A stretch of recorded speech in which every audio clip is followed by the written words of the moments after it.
Hello students. तो आज हम पढ़ेंगे definition of economics given by Leonard Robins. ये डेफिनेशन इन्होंने मार्शल को क्रिटिसाइज करने के बाद में दी थी। इस इकोनॉमिक्स की डेफिनेशन में ये कहते हैं कि हम लिमिटेड रिसोर्सेज जिनके ऑल्टरनेटिव यूजेस हो सकते हैं, जिनके ज्यादा एक से ज्यादा यूजेस हो सकते हैं, उनका ऑप्टिमम यूटिलाइजेशन कैसे करते हैं अपने अनलिमिटेड ह्यूमन वांट्स को सेटिस्फाई करने के लिए। ठीक है, ठीक है।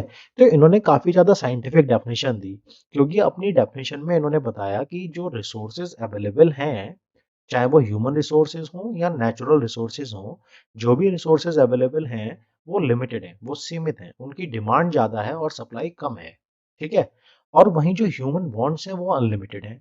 तो ये कहते हैं कि भाई जो इकोनॉमिक्स है उसका काम ये है कि आप इन लिमिटेड रिसोर्सेज के, जिनके एक से ज़्यादा यूज़ हैं, उनको कैसे यूटिलाइज कर सकते हो, कैसे ऑप्टिममली यूटिलाइज कर सकते हो टू सेटिस्फाई ह्यूमन वांट्स।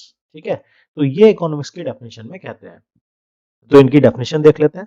मैंने इनकी डेफिनेशन का बेसिक मतलब आप लोगों को बता दिया है। तो ये अपनी डेफिनेशन में कहते हैं economics is the science which studies human behaviour as relation between human wants and scarce resources which have alternative uses. तो ये इन्होंने अपनी डेफिनेशन दी थी, जो कि लिखी है इन्होंने ये an essay on the nature and significance of economic science. तो अब हम पढ़ेंगे बेसिस ऑफ डेफिनेशन या features of definition. First feature है unlimited wants and economics is neutral between wants. तो सबसे पहले समझते हैं कि इकोनॉमिक्स कैसे न्यूट्रल है बिटवीन बॉन्ड्स। तो लियोनार्ड रॉबिन्स कहते हैं कि इकोनॉमिक्स का काम है बॉन्ड्स को सेटिस्फाई करना। ये देखना इकोनॉमिक्स का काम नहीं है कि कौन सा बॉन्ड अच्छाई के लिए है और कौन सा बॉन्ड बुराई के लिए है ना। तो इस तरह से इकोनॉमिक्स को बॉन्ड्स के बीच में न्यूट्रल माना है। वहीं अनलिमिटेड बॉन्ड्स की अगर मैं बात करूं तो ये कहते हैं कि भाई ह्यूमन बॉन्ड्स अनलिमिटेड हैं और आप लिमिटेड रिसोर्सेज से उन अनलिमिटेड बॉन्ड्स को सेटिस्फाई नहीं कर सकते। लेकिन हाँ, हम अपनी जो वांट्स हैं, जो इच्छाएं हैं, उनको उनकी इंपॉर्टेंस के अकॉर्डिंग कैटेगराइज कर लेते हैं और जो मोस्ट इंपॉर्टेंट वांट हैं उनको हम पहले सेटिस्फाई करने पर फोकस करते हैं। ठीक है। तो इस तरह से हम अपने वांट्स को चुनते हैं और उनको पूरा करते हैं। तो अब हम बात करेंगे अपने सेकंड पॉइंट की, जो कि है स्कार्स रिसोर्सेज। और जैसा कि हमें पता है कि स्कार्स रिसोर्सेज बेसिकली, स्कार्सिटी का मतलब लिमिटेड होता है या कमी होता है। और किसी भी चीज़ की कमी तभी महसूस होती है जब उसकी डिमांड ज़्यादा हो और सप्लाई कम हो। यानी कि वो सारे रिसोर्सेज जिनकी डिमांड ज़्यादा है और सप्लाई कम है, वो स्कार्स हैं। चाहे वो ह्यूमन मेड रिसोर्सेज हो या फिर वो नेचुरल रिसोर्सेज हो। तो जब हम बात करते हैं ह्यूमन मेड रिसोर्सेज की, तो उसमें सारी मशीन्स आ जाती हैं, चाहे वो कैपिटल गुड्स हो या मशीन्स यूज्ड बाय कंज्यूमर हो। ठीक है। इसके अलावा इसके अंदर जो जो बिल्डिंग है वो भी आपकी ह्यूमन मेड रिसोर्सेज है, या जो मनी है वो भी ह्यूमन मेड रिसोर्स है। वहीं नेचुरल रिसोर्सेज की बात करूं तो जो लैंड है या वाटर है या फिर आपका कोल है, पेट्रोलियम है, ये सारे आपके नेचुरल रिसोर्सेज हैं। तो जैसा कि हमें पता है ये सारे रिसोर्सेज ही हमारे स्कार्स हैं, क्योंकि इनकी डिमांड ज्यादा है और सप्लाई कम है। तो जब भी क्या होता है इस तरह का केस हो कि डिमांड ज्यादा हो सप्लाई कम हो, तो हमेशा समझ लो कि इन रिसोर्सेज की हमेशा कुछ ना कुछ वैल्यूशन होगी, कुछ ना कुछ प्राइस हमें इनके लिए पे करना होगा। ये हमें फ्री अवेलेबल नहीं होंगे। वहीं अगर मैं कुछ और रिसोर्सेज की बात करूं जिनकी सप्लाई बहुत एक्सेस में हो, बहुत ज्यादा सप्लाई हो और उनकी डिमांड बहुत कम हो, उस केस में क्या होता है, जैसे एयर की बात कर लेते हैं या फिर हम बात कर लेते हैं सनलाइट की। तो इसके लिए हमें कुछ नहीं पे करना होता है, क्योंकि इसकी सप्लाई एक्सेस में है। ठीक है। ये मार्केट में सेल आउट नहीं हो रही है ना। तो इसकी जो वैल्यूएशन है, जो प्राइस है, वो जीरो है। यानी कि इसके लिए हमें कुछ भी पे नहीं करना है। इकोनॉमिक सब्जेक्ट ही इसलिए बना ताकि वो मैनेज कर सके कि हम कैसे लिमिटेड रिसोर्सेज का ऑप्टिमम यूटिलाइजेशन कर सकें। और वहीं अगर मैंने बात करता हूँ कि भाई जो रिसोर्सेज हैं वो अनलिमिटेड हो जाएं, तो फिर उनको मैनेज करने की जरूरत ही नहीं पड़ेगी, क्योंकि रिसोर्सेज अगर अनलिमिटेड होंगे तो फिर आपको सोचना नहीं पड़ेगा कि हमें कौन सी वांट को सेटिस्फाई करें, कौन सी को नहीं, क्योंकि आप अपने सारे वांट्स को ही सेटिस्फाई कर सकते हैं। सोसाइटी के जितने भी वांट्स हैं वो सेटिस्फाई हो सकते हैं अगर रिसोर्सेज अनलिमिटेड हो। तो याद रखना, जो इकोनॉमिक्स का काम है वो बेसिकली स्कार्स रिसोर्सेज का मैनेजमेंट है। ठीक है। और अगर रिसोर्सेज अनलिमिटेड हो जाए तो फिर इकोनॉमिक्स का कोई काम नहीं रहेगा। ठीक है, क्योंकि वहां प्राइस ही जीरो होगा, तो कुछ भी इकोनॉमाइज करने की जरूरत नहीं होगी। तो थर्ड पॉइंट है हमारा ऑल्टरनेटिव यूज ऑफ रिसोर्सेज, जो कि तीसरी बड़ी प्रॉब्लम है। ठीक है। कि एक तो ये प्रॉब्लम है कि ह्यूमन वांट्स अनलिमिटेड है, दूसरी प्रॉब्लम है रिसोर्सेज स्कार्स हैं, और तीसरी बड़ी प्रॉब्लम है कि वो स्कार्स रिसोर्सेज के भी ऑल्टरनेटिव यूजेस हैं, यानी कि एक से ज्यादा यूजेस हैं। ठीक है। इसीलिए यहाँ पर प्रॉब्लम ऑफ चॉइस अराइज होती है। तो सबसे पहले हम समझते हैं कि प्रॉब्लम ऑफ चॉइस कहाँ अराइज नहीं होती।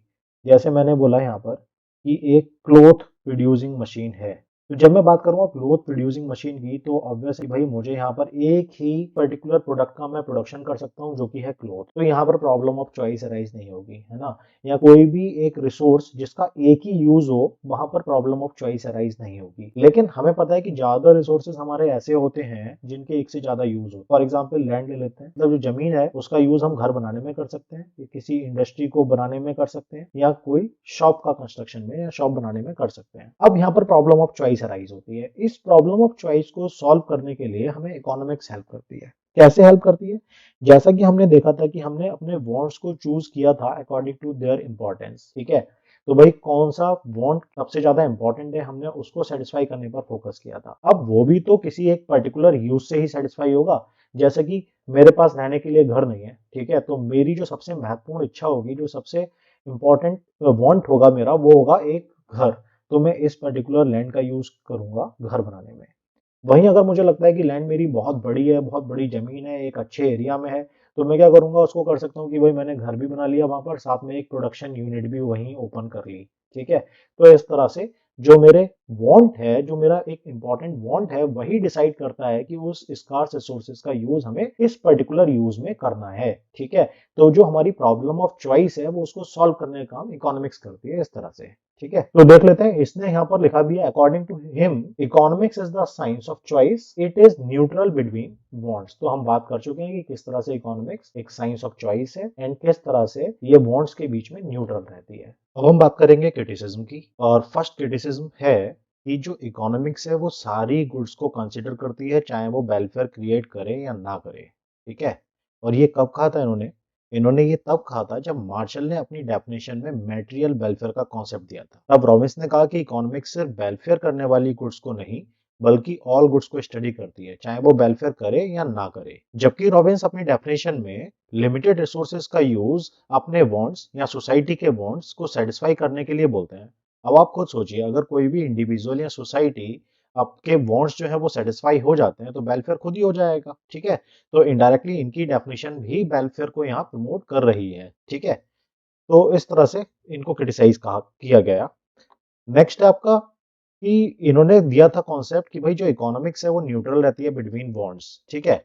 अब आप खुद सोचिए, इकोनॉमिक्स न्यूट्रल कैसे रह सकती है बॉन्ड्स? जब हम बात करते हैं इकोनॉमिक्स में ग्रोथ एंड डेवलपमेंट की, जब हम खासतौर से डेवलपमेंट की बात करते हैं, तो हम कहते हैं कि ग्रोथ विद वेलफेयर, ठीक है।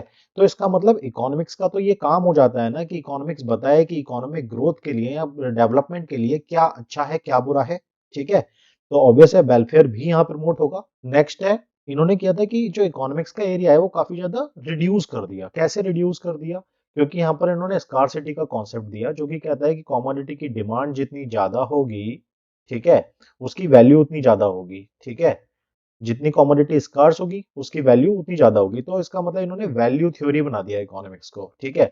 इन्होंने अपनी डेफिनेशन में या अपनी जो ये बुक थी कि the essay on the nature and the significance of economic science, इसमें इन्फ्लेशन के बारे में, डिफ्लेशन के बारे में, उसको सॉल्व करने के बारे में कुछ भी जिक्र नहीं किया। नेक्स्ट है आपका fourth point, it does not cover theory of growth and development.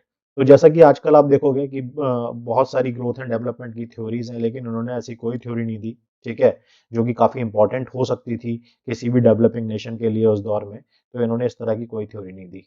अगर हमारा वीडियो पसंद आया तो हमारे चैनल द इकोनॉमिका को लाइक, शेयर एंड सब्सक्राइब करना ना भूलें, और फर्दर नोटिफिकेशन के लिए बेल आइकन को प्रेस करें। किसी भी क्वेरी के लिए कमेंट करें। Thanks for watching.